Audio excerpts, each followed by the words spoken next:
think, how do I want to start this off? Today's episode is going to be iconic. Why, do you ask? Because we have an icon on the show today. We have a LA native, which is already iconic. There's so many transplants. We have a mogul. She is a business woman. She is beauty personified. She is that girl. She's one of one, and I cannot wait for us to dive in. Y'all make some noise for the beautiful Miss Maxie J.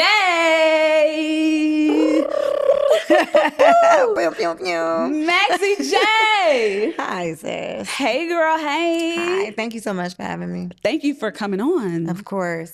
We're so honored to have you on the PK Pod. So most people think that the PK Pod is just for PKs, but it's for our PKs, our CKs, which are our church kids, and for all people of faith, because we all have platforms, but they may not be the pulpit. Right. So we like to highlight extraordinary individuals from different backgrounds and industries to encourage our listeners that we can all be who we are, God created us to be, if we just tap in. Absolutely. So we're going to tap into your story and your journey and just find out more about how we got to this mogul that I'm looking at right now, and all of the things. So childhood, like, did we grow up in church? Was church a part of our childhood foundation, or is that something that you discovered along the way?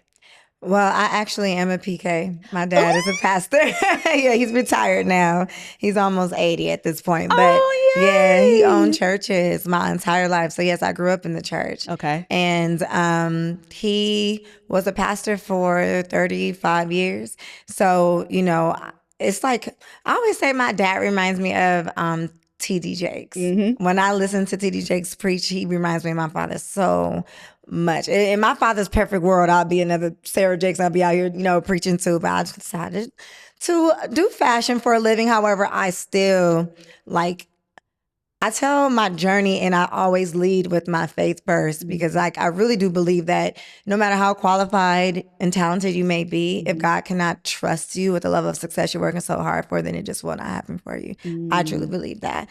And even me, you know, growing up in church, it's like, you know, I still was a young adult becoming and growing into myself. And I've always kept God at the forefront. But when I started experiencing trial and tribulation, that thing brought me like this to God. I was like this to God, but like that. Then it was bestie God. Yeah, exactly.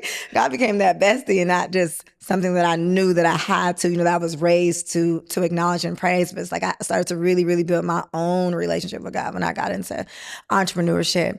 But like as a child, like I've always been into fashion. I've been winning best dress since I was in junior high school. Wow. Yeah. And most popular, unfortunately, since junior high school as well. Well, fortunately and unfortunately, it has its pros and its cons. Yeah. But I've always been that faith girl, because my mommy also is Christian and my dad was a PK. So my mom they've been divorced since I was 7. So they were married at a point. So she was a pastor's wife at a point. Wow. But she still always stayed in her faith as well, even once they divorced. So no matter whose household I was at for the weekend or the week, I was always in the church. And even as I grew up as an adult and was able to choose my own faith walk, I still always just chose to stay close to God. I felt like if there was, like, why question it? I always say that, like, if it's been working for me all my life, I'm not going to go look up nothing, research nothing, who wrote the Bible originally, Listen, it's been working for me just fine all this time. Hello, hi.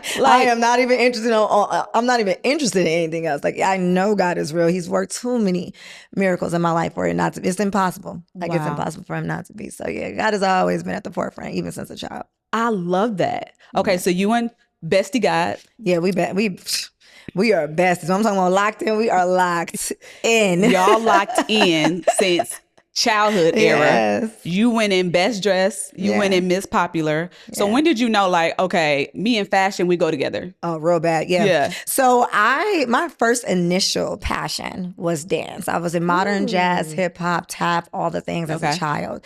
And I just knew I was going to be the next Debbie Allen, baby. You cannot tell me I was going to be that next. You cannot tell me I was going to be the next baby Debbie Allen. And as I got older, I will never forget, I was sitting at my desk I was working a 9 to 5. I worked for eBay. I worked for rent.com. They was owned by eBay at the time. Rent.com was an apartment finding website in the building department. And I worked there for 6 years. Wow. I didn't stop working there until I was about 27. I've been having a job since I was 17. So I've always had this ambitious and this hustle since I was young. And I remember sitting there and I watched a YouTube of Steve Harvey. Wow. And he talked about the difference between being gifted and passionate about something, being gifted at something versus being passionate about something. And that short clip hit me like a ton of bricks. When he describes being gifted at something, he's like, your gift is the thing that you do with the least amount of effort to your best ability and you're still exceptional at it. That's your gift. Yeah. And then there's things that you are passionate about, but it doesn't always mean that you are amazing at that thing just because you like it a lot, right? And I have been training since I was 7 years old. And I could still, to this day, only do 2 fortes and not 3. And I was training all them years. And then people was cutting me up in them auditions. I'm just like, okay, so plie. I was trying over and over again, baby, and it was still 2 turns every time. And I'm like, but then when it came to fashion, I'm like, my friends have been asking me to revamp their dresses and their outfits. I was turning jackets into dresses and T-shirts into dresses and like cutting. I don't know if you remember back in, I don't know if this was before your time, but back in the day, it used to be a party called the T-shirt, the white tee party. And y'all remember that? Yep, in my T-shirt. Yeah. So I used to turn T-shirts into all kinds of things. Dresses, 2-piece, a top, a crop top with a skirt, a skirt with a slit. I mean, the T-shirt was T-shirting, okay? And I was literally always designing outfits for my friends to look different and to stand out at a white tee party because everybody is wearing white T-shirts. I'm like, well, what can we do to look different? We would take men's T-shirts and I would just cut them up and make all kind of outfits out of them. Wow. And that used to come so easy to me. That was not even something I even had to think that hard about. And I was always really, really, really good at it. And all my friends, every time they would get dressed and everything, they would always call me for my advice on like what to wear, what should they put with this and da da da. So when I was listening to this message, I'm literally like thinking about the things that I'm actually really good at versus the things that I just happen to really, really like. And I'm like, I think I'm a good dancer, but like, can I outdance Beyonce? It's not giving that. Let me have that real conversation with myself. Okay, got it. So that's the thing I'm actually passionate about, not necessarily gifted. And then the other thing that I actually really like was actually my gift. That was the thing that I can do really, really well, even with bare minimum effort. So that's how I realized like, oh, fashion, that's my thing. That's your jam. Yeah, that's my jam. And then came LA Lisque. Like, like the origin story. Like, when did you know what? No. This is a brand. Yeah. This is a moment. Like, we got to tap in. Absolutely. So I would style my friends and stuff all the time. And I will always be in the malls like, it's so whack in here. It's like, this is what these people think. Like, I just wish that this was like that and then that was like this. This would have been really cute if this was like that. And I will always have that epiphany when I would be out trying to help my friends style them for events and stuff like that. And I was just like, I wish I could make my own clothes. And then God, because I hate when people say something told me it wasn't something. It wasn't something. Yes, it wasn't something. Like, what is something? Who is something? Yeah. God told me, like, you can make your own clothes. And it literally was like a light switch went off. And I'm like, I literally Googled how to start a clothing line on my phone, like literally. And not even 2 weeks later, I was getting laid off by my job. Wow. And I was there for 6 years. So I was getting a severance of $10,000. And I had a choice to either put that in a savings account, go get another job, or invest that into a clothing line and just sign up for unemployment. And I'm like, I'm going to invest in my clothing line. My mom's like, yeah, no, you need to go get a job and do that on the side. I'm like, no, I think I want to do this like full time. And I actually did not qualify for unemployment because of my severance. So I literally just really had to believe that God was going to meet my efforts because I'm about to bet my whole little coin on this journey. And literally, I'm like, I had a little bit of savings though. I did have a savings that I was able to live off of for a couple months. And it took me 3 months to launch the business. And from month 1, I made $5,000, which was more than I made in a month at my job ever. And I worked there for 6 years. So I'm Month like, one, 5K? yes, 5,000. Mm-hmm. Yeah, my first year of business, I did 250,000 in sales. My first year. Now I was broke. Now I only had $500 in the account, but that doesn't mean that it didn't work. You know what I'm saying? So it didn't mean I wasn't on to something. And that's what my mother said, which was interesting. My mom had took me to get my taxes done for my first year. And she was drinking coffee. I was drinking some tea. And the man was like, he's doing the numbers. He clicking and clacking. He was like, okay, Maxie, well, looks like you brought in about 250K this year. And my mom said, but she spit her coffee out. She said, who made 250? I said, who made 250? I got $500. The math is not math, The math sir. is not math, sweetie. And God rest his soul because he passed away. But he literally was like, well, Maxie, at least you know you have something that works. Now you need to figure out how to make it profitable. And even my mom, who was the person that was discouraging me at first, my mom was like, wow, Maxie, I'm proud of you. You have something that works. Now you have to figure out how to make it profitable. And I was like, wow. Do you feel like that's the biggest thing that most business owners struggle with is 100%. going from what works to making it profitable? Yes. Or I think that in the beginning as a creative, you're so caught up in the creative part that you don't understand how important the business part of it is. That was my hurdle, that I'm like, I have to use the best of this and I have to use this and I have to use that. And it's like, I'm still that way, but I'm still very cautious of my margins.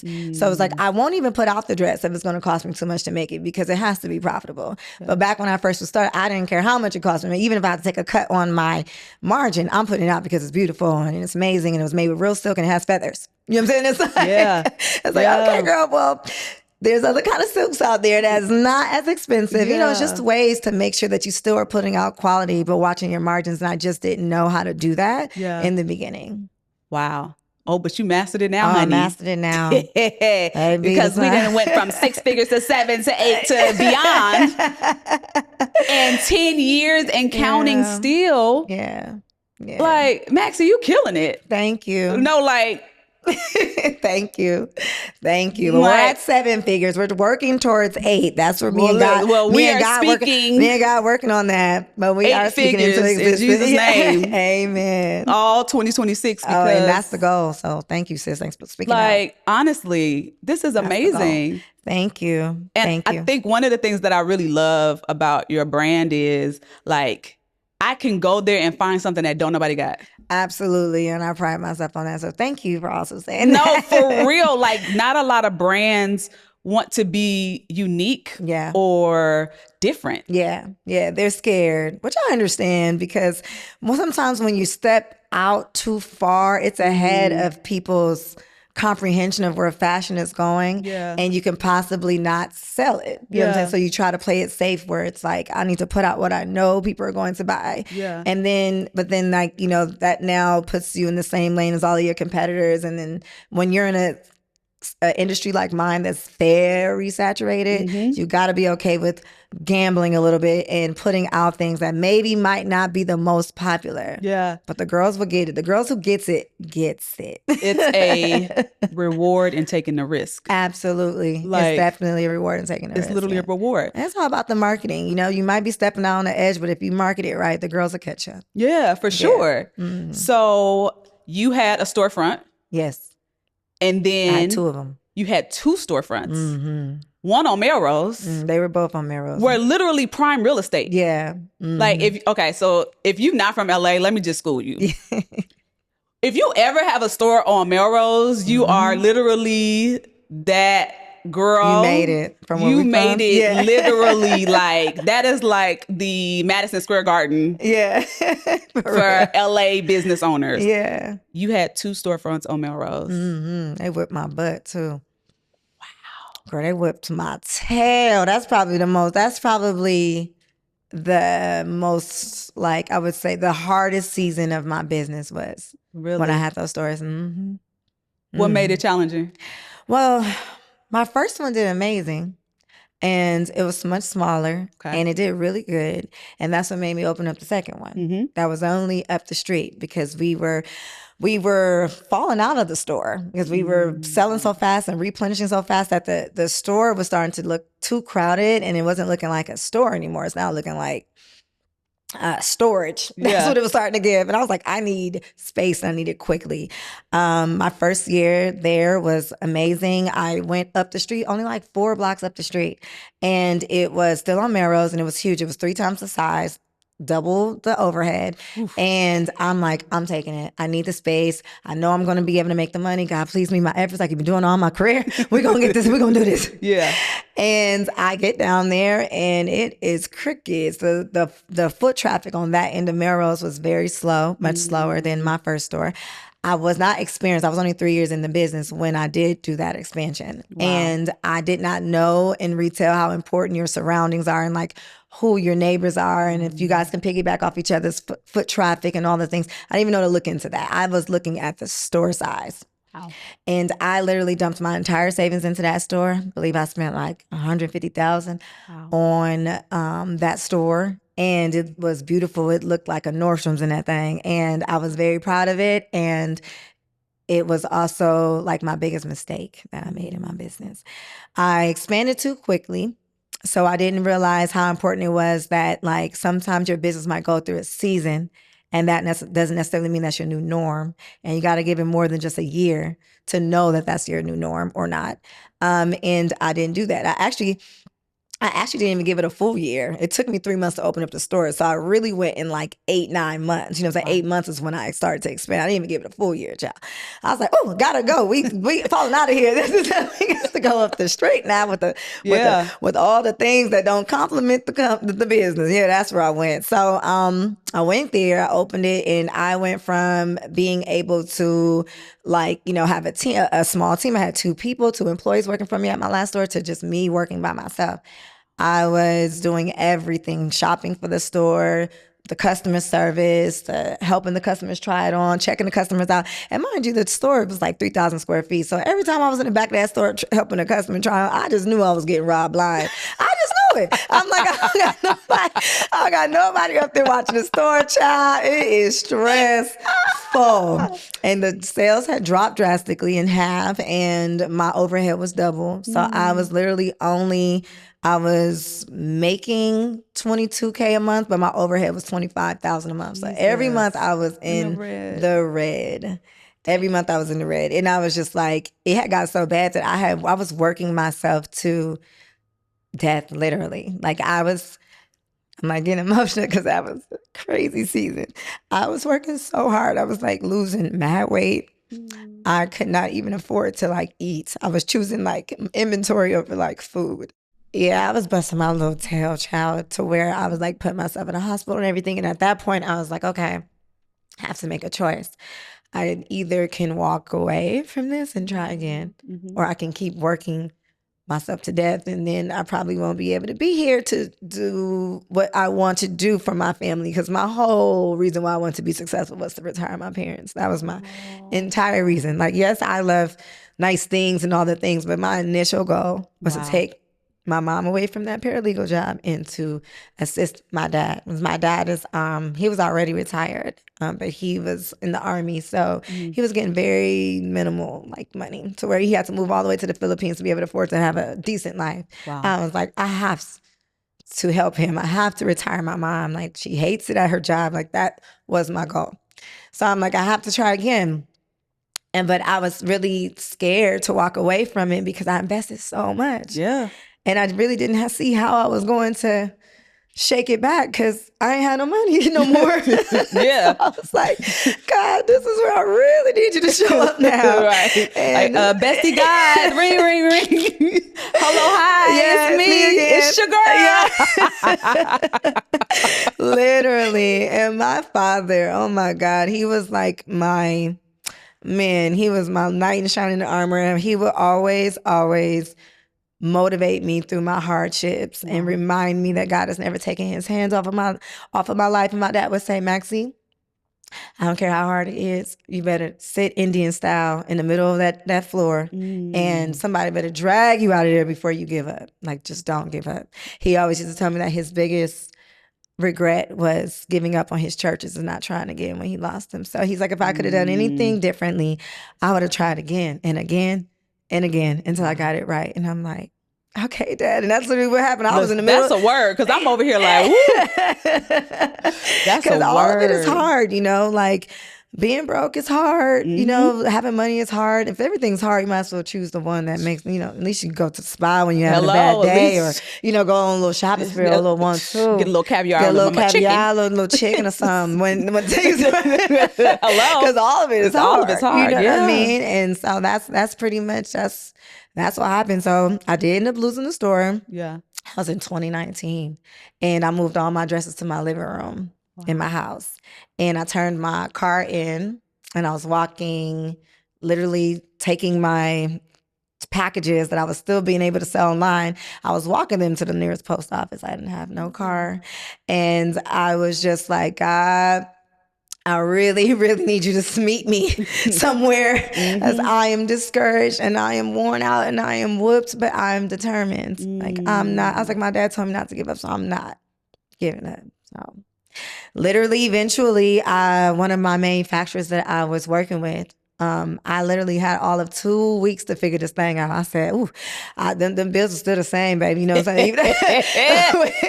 The bills are still there. Let me find out Sally Mae calling you just like she calling me. Because what is happening? Exactly. I said, listen, I was talking to one of my manufacturers that lived in Turkey, Istanbul, and I was like, I have 2 weeks to design a collection, flip it, and sell it, because my bills are due and I don't have any other way to make money. This is all I know. Wow. And he was like, okay. I was like, well, matter of fact, I'm going to just come there. Now, mind you, I had all of $5,000 in my bank account. My bills was over $20,000. So I'm like, I literally taking my last to go down here and make some shit. I don't even know what I'm about to do when I get down. I don't even have enough money to even give you, man, sir. I don't even got the money to give you for the collection, but we coming down here and God gonna help us figure it out. Like, so, I'm gonna use my charismatic personality, back these lashes, got to shake. So I'm like hello, hi. So I pay you like 2 weeks or no? Like, I was just trying to see. So literally, that's what I did. I took what I had, and I was a firm believer that if I just take what I have, God will meet my efforts.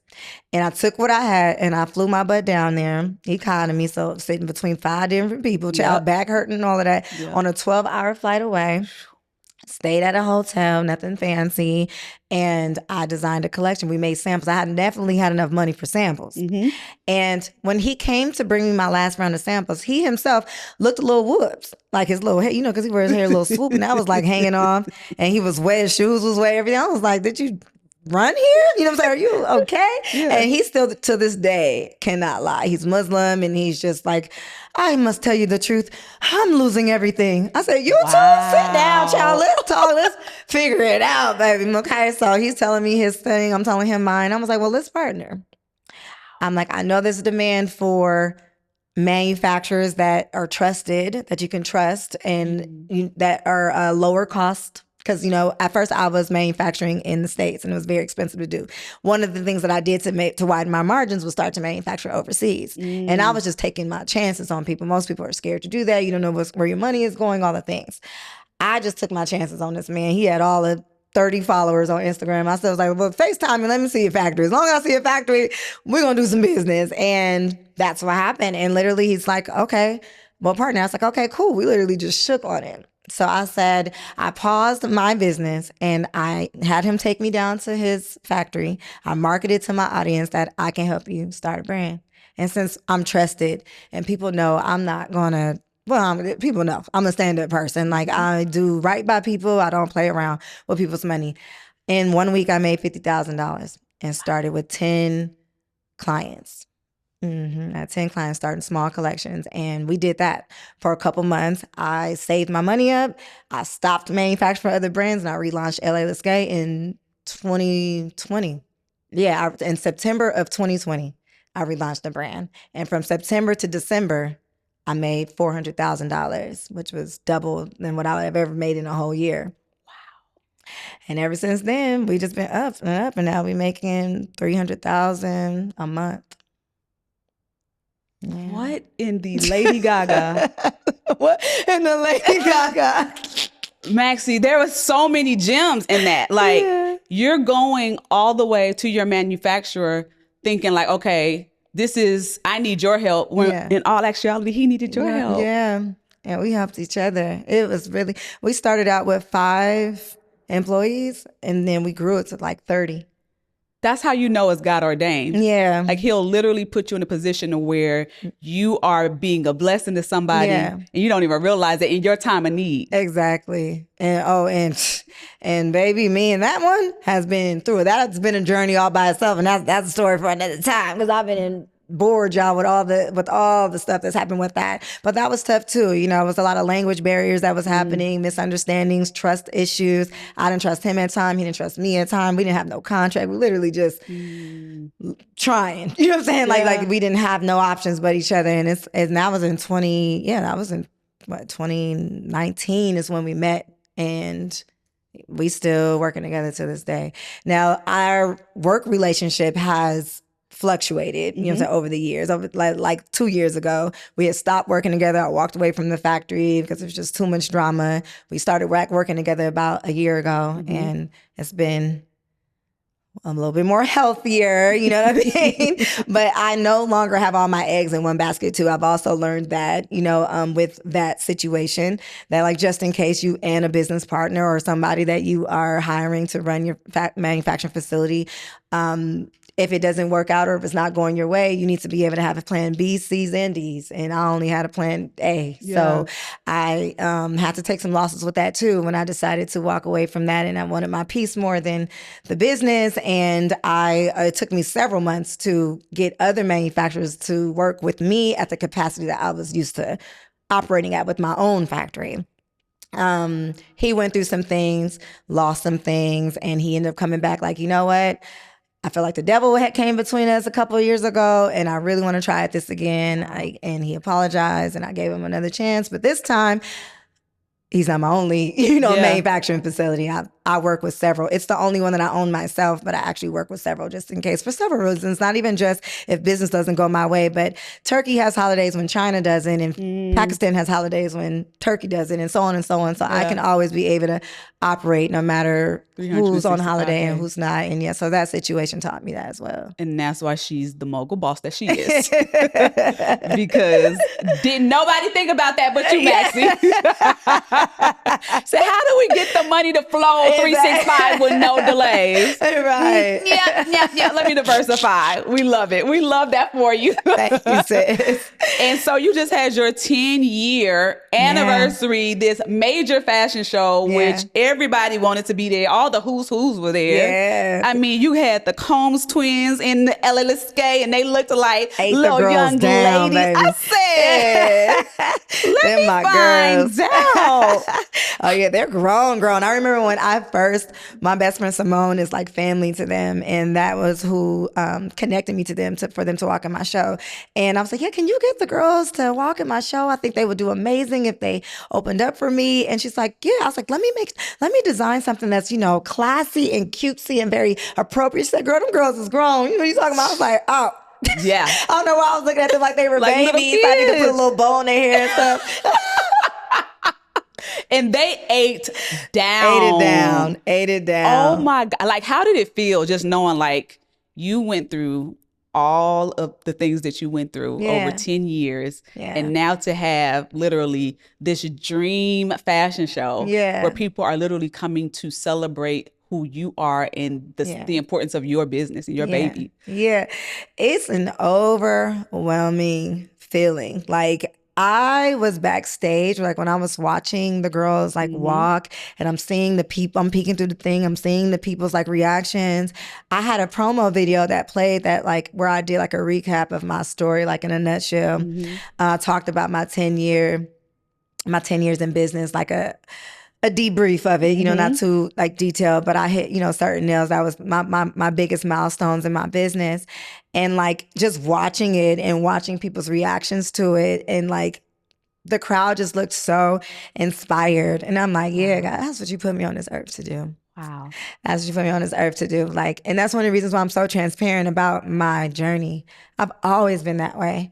This is why I don't mind doing things like this. Like, I really do feel like God uses me as an example. And I remember being like, God, I don't want to be your strongest soldier no more. me off the list, please. I done got whooped. Tag anybody else want to be God's strongest soldier today? Truth is, I'm tired. Okay. Truth is, I'm tired. And honestly, I'm like the DMs that I get from people when I would talk about my journey and I would say what I've been through. And it's like, I never want people to think that I just went to sleep and woke up and was just successful and rich and making multiple six figures in a month, like, oh, you know, overnight or something. Like, no. I lost a lot of stuff while I was building this business and I sacrificed. I literally just did not stop. That's the only thing that I did differently. I just did not kept going. Stop. Yeah. And I always feel like, you know, I don't know one successful person that hasn't faced trials and tribulations. Yeah. You know what I mean? And it's like the only difference that deciphers like the successful from the not is that the successful people just didn't stop. It's not that we did anything special or God loves us more. Absolutely not. Yeah. God loves us all the same. Yeah. And we just didn't stop. You know what I'm saying? Like that's literally the only like that's the magic potion is like not stopping, and letting God meet your efforts. Because I think a lot of people allow themselves their current situations to stop them from the pursuit because you're looking at what you have and what you think you need to get to where you're going. If I knew it was going to take all this, I just told you guys I started with the $10,000. Yeah. But you know what? A website is $5,000. Yep. The logo is $1,000. And we ain't even got to the samples and the pattern. Like that 10 piece was gone way early in the career. And I still, God just kept meeting my efforts. I'm talking about things that I just didn't even know. All of a sudden, the IRS, I'm getting a back pay, something I didn't even know that was coming. Next to you know, it's another $3,000 here. Oh, you overpaid in your taxes. I did? Okay, that's another $3,000 that goes into that. You know, I will never forget another time when I was losing my stores. I was like, I had made $500 that day and I had to make about $900 a day just to pay the rent in that store. So it was one day that I made $500 and my account was already negative. So when it deposited, it ate it up and I only had $100. I said, you know what, with my $100, I'm going to Starbucks across the street to go get me a hot chocolate.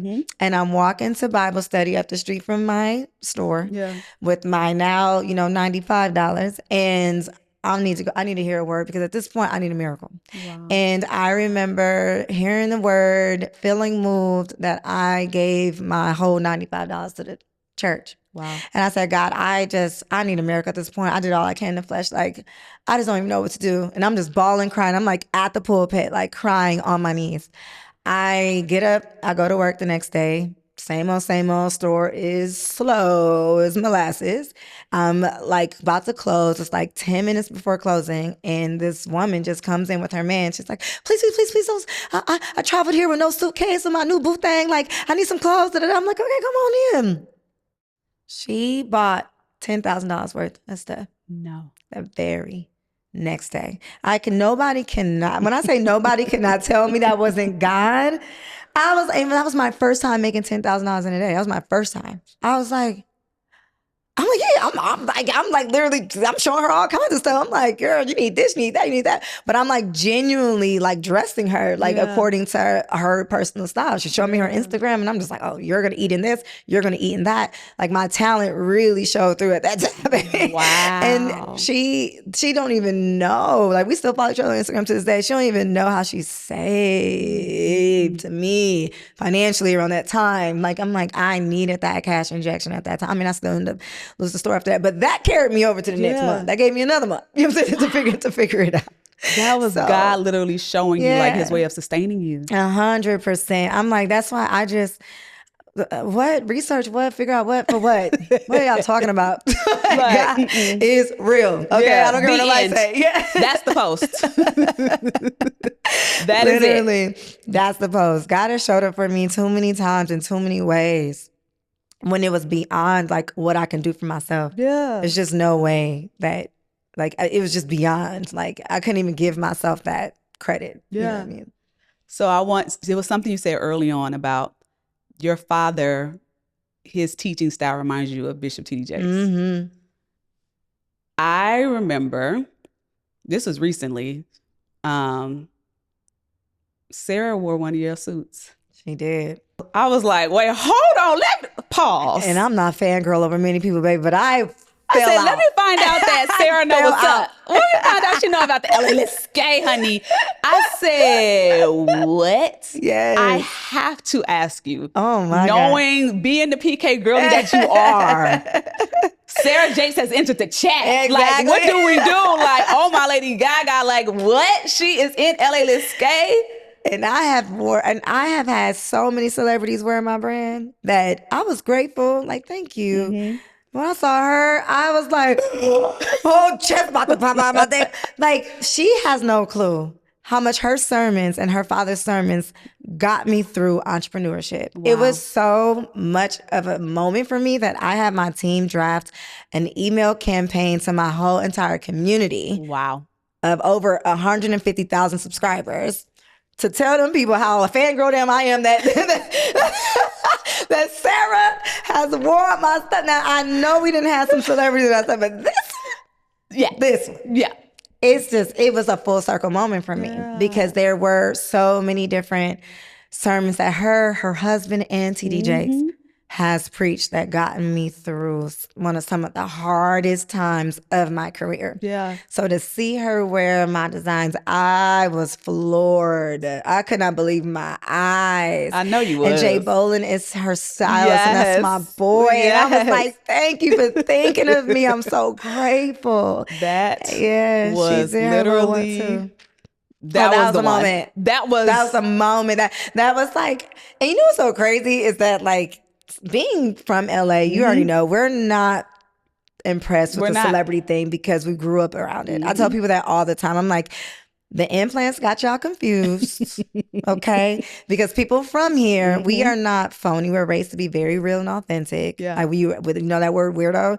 Yeah, that's what we say when you're not being authentic and genuine. That's what like because we think that's weird when you're not being yourself. Literally. Or when you're not being authentic. Like it's the implants that come out here with the vendetta of like, I want to get ahead in life. I don't care who I got to cut throat, whatever I got to do to get there. And then they meeting each other. And now LA is Hollywood. Yeah. That's really not how we are. Yeah. It's not how we were raised either, you know? And so I'd be happy when celebrities wear my stuff. I've never like fangirled out about it. I feel like my customers are the people that have changed my life. Those are the people that's buying from me, you know. 100%. You know, no tea, no shade, but celebrities aren't the ones that's like buying. Yeah. You know what I mean? It's the people that's coming back for their birthdays and their monumental moments and referring their friends. Like that's what changed the trajectory of my family's life. That's how I'm able to retire my mom and take care of my dad, you know? So like I'm grateful for it, but it's just not what changed my life. Yeah. But that lady wearing it, I almost felt, I mean, you would have thought Beyonce or Kim K or something like that. Like, that's how I looked at that. Like, that's literally how I looked at that. And I was so happy. Like, I was in tears. I ain't gonna lie. You did your big one.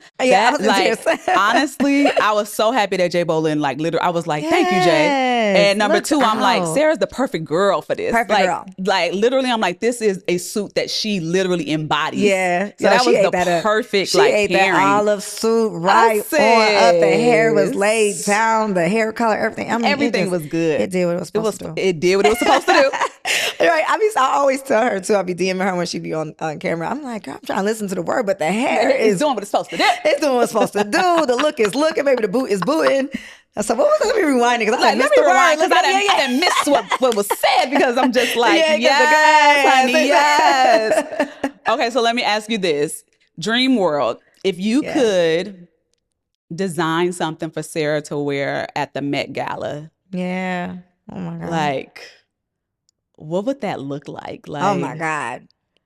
I don't even know. I would need to do some thorough, deep research to get my inspiration because I would definitely want it to give business, baddie, gown, gala, all in one. Yeah. Like I would want it to give some type of like blazer, coat, gown, something. But you know what I'm saying? Yeah. Like it needs to be all in like one. It can't just be a blazer. It can't just be a gown. It gotta be like a blazer gown thing. Like yes, I love that. Like I feel like that'll happen. I really do. I feel like she's the type of woman that would definitely deserves to be in that type of room, number one. Yeah. And I feel It's like coming she for will her. need a statement piece Yeah. that only you can design to put her in that room. Yeah. So I feel like that would be the perfect, just like, yeah. It's like, God, you just we keep here. on. Yeah. God, you just keep on keeping. Yeah. So yeah, we are putting that one out we there. put it out there. Yep. Thank you. Thank you in advance. Met committee, call me. I'll do the corresponding. We absolutely love it. So we have to talk about She Calm Club. Yes. Because you've dropped so many nuggets and shared transparently about some of the obstacles you face. Obviously, there's so many, like you said, the industry is saturated. Yeah. There's so many e-commerce business owners, people that feel inspired. They want to start, but they're overwhelmed by technology. Yeah. Tell us more about She Calm Club. You know, when I first started my business, I had a few friends that was already in the industry. Yeah. And I remember just reaching out to one. And I'm like, what's the difference between like an LLC and like a DBA? Like I was starting from there, right? And it was just like, oh, I don't know. I don't remember, my accountant did it, or I don't know. It was always just like, didn't want to really throw a bone. And that friend does not have that brand anymore. Wow. And my brand ended up surpassing. And I'm like, we cannot gatekeep. That's not what God put us on this earth to do. You know what I mean? It's enough money for us all to get. And I'm like, I vowed to myself, like, there's two things that really, really, really motivated me to start She Calm Club. One was that I wanted to be a resource for people to get real information, honest information that was not gatekeeping, that I'm not worried about you coming to take my spot or anything like that. I do feel like God blesses us to bless other people. Yeah. And I want to be the vessel that people can trust to get honest, real information from. There's a lot of people out here already selling courses, but they're selling you fluff, smoke, and mirrors, stuff that's Google searchable, not real strategy, real experience. And that's one of the reasons why I really wanted to start She Calm Club. And the second reason was that when I was struggling building my business, I told God that if he trusted me with success, that my success will make room for others to win. And I'm keeping my word with that. Yeah. So I want to start my community, She Calm Club, a women's e-commerce, no matter the product, whether you are selling hair, skincare, clothes, doesn't matter. If you have a physical product that you're selling online, my strategy works. And so that is why I want to start it. And I want to be able to give people the game. I'm not worried about, I actually want them to exceed me if they can. Like, why not? Yeah. Like that, I would feel so blessed, honestly. Like I would feel so blessed. Like, wow, you actually didn't have to choose fabric over food and walk to the post office every day and lose your weight and go into the hospital. You actually didn't have to go my route. Yeah. I feel blessed to be able to be that vessel for somebody. And that's amazing. Yeah. Like you said, so many people want to gatekeep nowadays. And it's like, child, life too hard to be out here. Like, just tell me where I can get the good bundles. Because I'm tired of spending my money on the synthetic fibers. Like, just is it good hair or not? Right. Exactly. And just pass it on. What we doing? Like, come on. Yeah, I'm the same way. I'm a real girl's girl. Like a true one. Yeah. Like a true girl's girl. Like I was just in the elevator the other day and my nails were red at the time, and there was a young lady and she's like, I just love your nail color. I'm like, oh, I get it off Amazon. I'm like, let me show you. I'm like pulling it up and like holding the door to make sure that she gets it and takes the picture. She's like, girl, thank you. Like people could just like, oh, I get, it's like, cause I know how hard it is to get that right red. That right red is serious. Yeah. Like you deserve your time back. Exactly. Let me just help you out. You know how many red polishes I went through before I found this one? Why would I make you do that? Why would I want you to struggle how I struggle? I don't want you to do that. Because God has more. We don't want you to do Literally. If you could pick your struggle, please don't let it be over red nail polish. We already all out here trying to figure out business, child. Like, at least let my nails be looking good. Okay. Exactly. Yeah. Exactly. I love that. I'm super excited about it. I think that's needed. I think that it's not a lot of transparency going on for people that are trying to mentor. Yeah. Like you said, there's a lot of fluff mentorship. Yeah. But I think people are hungry to learn from people that have proven themselves in the industry. Like you have proven yourself. Like your track record precedes you, Maxie. So it's like, even if I'm unclear on, well, I don't know if I can learn from somebody because I'm not in fashion. It's like Maxie has proven herself. Right. The end. Like that's the post.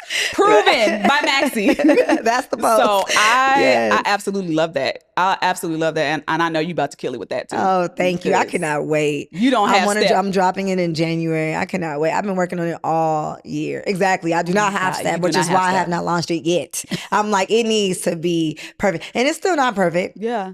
And I feel like when I at this point, I just need to launch it because I feel like I don't want to waste another year trying to perfect. That's not how I even got to where I'm at. Yeah. I just started. Yeah. So at this point, we're going to just start and we're going to perfect along the way. And we're going to work through this together. But in the meantime, the girls are going to be getting this money, okay? Ain't no point in we trying to figure out all this other little miscellaneous stuff. Like, listen, we got to get it out there so the girls can get this coin. The girls need the coin. The girls need the coin. The bills are still billing. Okay? It is 2026, baby. These men's is not cutting them checks like they used to. So we the new cutters. We the lenders and not the borrowers. Exactly. Hello. We the new ones with the coin. We the new ones. I love it. Okay, so I want to play a game with you. I like to play a game with all of my guests. Okay. And so I'm excited to play this game with you. Okay, so this is a group of questions that are very random, but I think they're funny. So I'm going to start by asking you, okay, if you could style any of the following ladies, who would you pick? So your options are Erica Campbell, Megan Ashley, Jackie Hill Perry, Jacqueline Carr, or Leandria Johnson. I'm terrible. I don't know not one of them people. Wait, I'm so bad at names. So maybe if I said I'm some I was hoping at some point the name was gonna click, child. That was the best moment to date. I absolutely loved it. Oh, I loved it. Okay. Let me go back. Okay. If you could style any of these ladies, okay? Let's say Kiki Wyatt. Okay. Fantasia Barrino. Okay. Tasha Cobbs. And let me throw in one more. Taylor Swift. Who would you pick? Wow, that was a wide range. That was of very wide. Styles. I was like, I had to see my body types in my head. I'm like, hold on, wait. You know what? I would like to challenge myself because I feel like I would nail all of the initial ones that you said. Taylor Swift would be a challenge for me, tapping into her personal style and elevating it. Yeah. Because it's not necessarily my personal style, so I'll have to really exercise my talent with her. I would choose Taylor Swift. That's a good one. Yeah. I could see her in something though. I could see that one cooking. Okay. Who would you rather hear as a guest preacher at a church? Tip, Michelle Obama, or SJR, Sarah Jake Roberts? You said, well, who was the last T.I., Michelle Obama, or Sarah Jakes Roberts? But now you know that answer. Because I was just about to pick somebody else, but I thought you might have said that third one. Like, I thought you might have said that third Obviously, we're going to go with. Exactly, my girl. Sarah, I'm getting up out my bed and coming wherever she is at. Honey, I don't even care what time it is. It don't matter. Yes, exactly. You're there. I'm there. I'm She's in there. that thing. Yes. Okay. Who would you rather sit by in church? DJ Khaled, Rumi Carter, or Kev on Stage? I only know DJ Khaled out of all three of those. You don't know? You know Rumi Carter, Beyonce's daughter, the little one. Oh, the baby. Oh, baby girl. I would choose Rumi. I was going to say, you would choose Rumi. 100%. Because Rumi is a good time. She's the vibe. Yeah. She's my mood. She literally sets the vibe. Yeah, exactly. Yeah. Okay. Yeah, we're sitting by Rumi. We're sitting by Rumi. 100%. Okay. Who would you rather see in concert? Now you know I'm an R&B girly. I know. Okay. Hold on. Let me think. Okay, let's go. Anita Baker. Okay. You got to put some past and some present. Yeah. Alex Isley. Mm-hmm.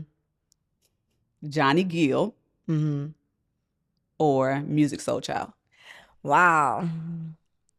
It would definitely be in between Anita and Music. I would have to roll a coin on that one. I can't believe you ain't say Kelly Price because that's my girl. I didn't say Kelly. I think because she just got off tour and I'm like, you know, she's one of one. She is my so Kelly would trump. Girlie. Yo, she would try. I wouldn't even hesitate. Listen, I would forget about everybody you just listed. Okay, so that's Kelly Rowland.